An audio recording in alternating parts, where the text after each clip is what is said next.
Today, our special guest on the show is a man who is one of the most educated in the Dravida Munnetra Kazhagam or DMK. He also has legacy, but it is more a political lineage than dynastic privilege. His grandfather, T.T. Rajan, was Chief Minister of Tamil Nadu. His father also had an illustrious career in politics. Dr. Thiaga Rajan is the IT head for DMK and is also fighting the elections from Madurai Central this time around. அமெரிக்காவுல படிச்சிட்டு இந்த ஏழைகளுக்கு செய்யணும்னு சொல்லி எங்க மதுரை மத்திய தொகுதிக்கு வந்திருக்காரு. Dr. Thiaga Rajan, vanakkam. How are you today? Well, thank you. How are you? I'm well. Thank you for asking. You know, as being the head of the IT for Dravida Munnetra Kazhagam, you have put up the manifesto in English as well. That I see as something very new because obviously there are lots of people who may not be able to read or write or even understand Tamil. Now, I want to know overall, how have you orchestrated the IT of your party, Dr. Thiaga Rajan, for this time around? Our IT wing is only about little over 3 years old. So we are a fledgling kind of organization that comes with disadvantages and also advantages, the whole notion of leapfrogging. And with the evolution of internet penetration in Tamil Nadu over the last couple of years, based on the geo revolution, in my understanding, actually a monopolistic practice that should not have been allowed, but it's happened anyway. And the corona-based need for distance connectivity or remote connectivity, our role has strengthened quite a bit.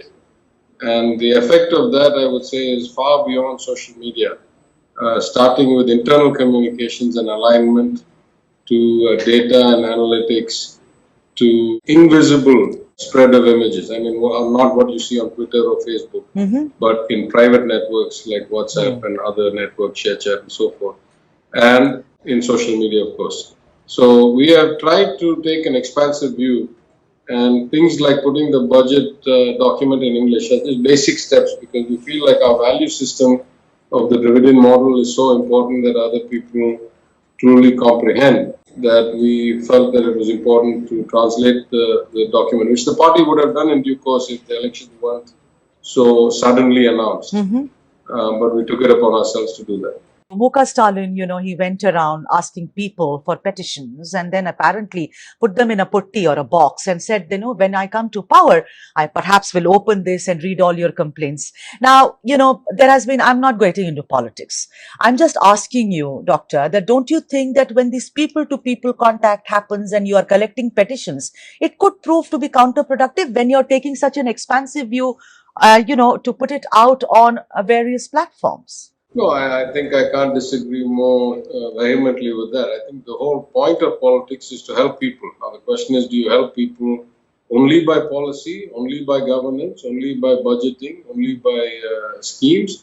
No, you help people individually as far as you can as well. I mean, in fact, that would be the starting block. Now, it's fair to say that under normal circumstances, most of the truly local individual issues should have been dealt with at the local body level, should have been dealt with in the corporations and the panchayats and so forth. But as you know, this government in Tamil Nadu was so afraid of losing the polls and was so keen on centralizing corruption at one minister, the urban development and local affairs minister, Mr. Velmani in Chennai, that they never ran the local body polls for 5 years, or for 4 years for the bulk of Tamil Nadu, and for the remaining year for all the cities and the bifurcated districts. So, in fact, our responsibility is first to the individual, to the weakest, the most downtrodden, the person who seeks justice. That's where our responsibility is, and our leader exemplified that through the scheme that you mentioned. And it will be our job when we are in power to become a caring government that responds to people's requests starting from the ground up, rather than just policy down. You know the kind of the crater that is there in the budget. I mean, it's not even a deficit, you know. So the point is that every party is making promises, and your party, of course, has made promises. I saw your manifesto. It's almost like point to point. Where is the money? Because any party which comes to power is going to stare at empty coffers. Would you agree? Going to your broader point, people seem to forget a basic fact. I've been reiterating that for 4 years. This government of Tamil Nadu has lost about 3.5% of GSDP, which is, you know, between 60 and 70,000 crores a year, depending on pre-COVID or post-COVID economy. And that is about 3 lakh crores over 5 years. If you have got 3 lakh crore of revenue shortfall, it is not surprising that you have created a big crater of debt and unbearable interest burden and all that. So people who know how to run the government properly, and that includes our தலைவர் Kalaignar, but also Ms. Jayalalitha till she was in control.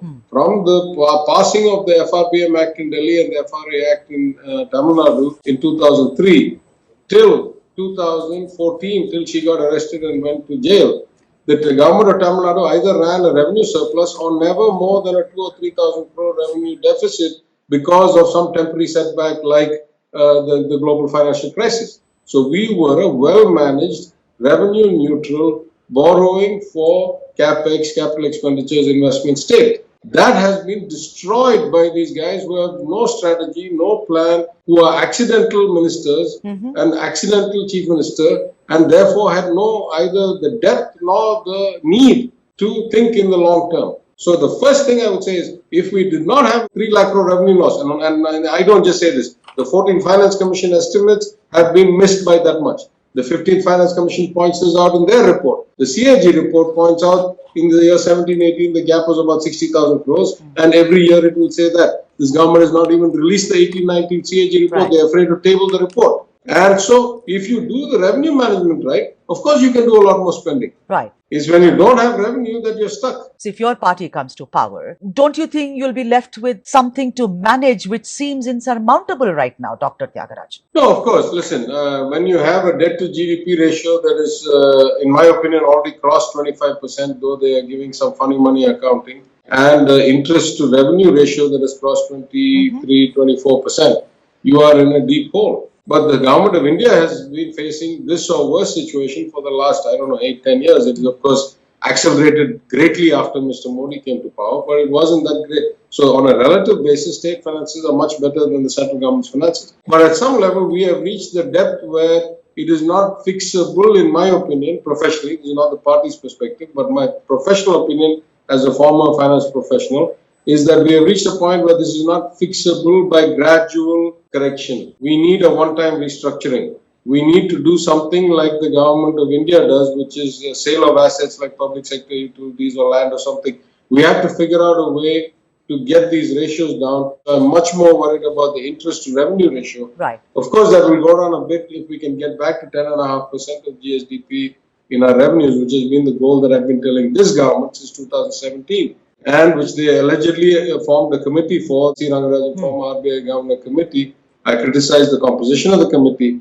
No matter, the committee has submitted a report to the government, allegedly. They have not published that report. They claim they're acting on an unpublished report. What kind of government in a democracy does that? They claim they have a 500-point agenda in a report. They have not published it to the people to see, and they are yet already started acting on it. Right. So this government shows its incompetence in every way. But I agree with you that the situation has come to a pass where we might have to do some one-time asset sales or restructuring of the debt, mainly to bring the interest burden under control, which otherwise becomes a vicious cycle where, like this government, they're not borrowing to pay interest. Right. And so you're in a vicious debt cycle. Right. If there are 3 things that Madurai needs, not just your, central, but south and west, what would those 3 things be? Of course, aims keep coming up, but apart from that. I've been saying it from 2016 from my maiden speech. There is a fundamental lack of the notion of urban planning in all of Tamil Nadu, and Madurai as one of the oldest and most kind of developed in historic time cities is acutely impacted by that. Like, the streets were already laid 2,000, 3,000 years ago. Even Chennai was not developed in those days. So first, foremost need is urban planning and a master plan for development to deal not just with today's congestion and demands of infrastructure like sewer and water and roads, but also for the expected growth coming up in the next 5 to 10 years. As part of that, I think the second biggest problem we have is we don't have a fundamental traffic survey or assessment of where the bottlenecks are, where the need for elevated roads are. It is done based on corruption requirements, which MLA should be given, how much kind of, tenders and so forth. The third thing I would say is we need to find an economic development strategy Right. that is both environmentally conscious, doesn't further damage the water bodies and so forth, Right. and yet creates jobs at the level that it is needed, All right. which we are not doing nearly enough right now. From India ahead, we wish you all the best for the impending elections, and many thanks for joining us on this broadcast, Dr. Thiaga Rajan. Thank you. Vanakkam.